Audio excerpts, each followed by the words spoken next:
सोलापूर न्यूजमध्ये आपल्या सगळ्यांचं स्वागत। जड वाहतुकीमुळे झालेल्या अपघातात आणखी एका तरुणाचा बळी गेला। शांती चौक अक्कलकोट रोड पाण्याच्या टाकीजवळ सुसाट वेगाने येणाऱ्या सिमेंट वाहतूक करणाऱ्या बलकर वाहनाच्या चाकाखाली गेल्यानं दुचाकीस्वार जागीच ठार झाला। त्याच्या शरीराचे 2 तुकडे झाले। शनिवारी सकाळी 6:30च्या सुमारास हा धक्कादायक अपघात झाला।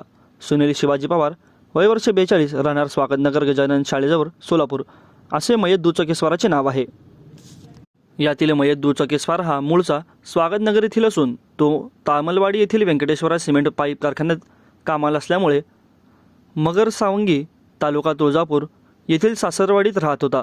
तिथून तो दररोज कारखान्याला ये जा करीत होता। 2 दिवसापूर्वी त्याच्या आजीचे निधन झाले होते। शनिवारी 3रा दिवस असल्याने तो सांगवी येथून पत्नीसह अक्कलकोट रोडवरील शांती चौक स्मशानभूमीत राख सापडवण्यासाठी आला होता।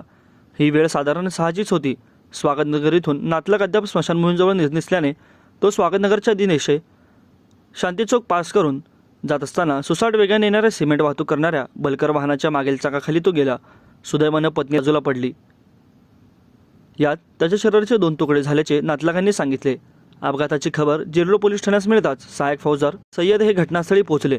सकाळी 8 वाजता त्याचा मृतदेह शासकीय रुग्णालयात शवविच्छेदनासाठी पाठवण्यात आला। माझं सोलापूर न्यूज या यूट्यूब चॅनलला सबस्क्राईब करा आणि बेल आयकॉन प्रेस करायला विसरू नका।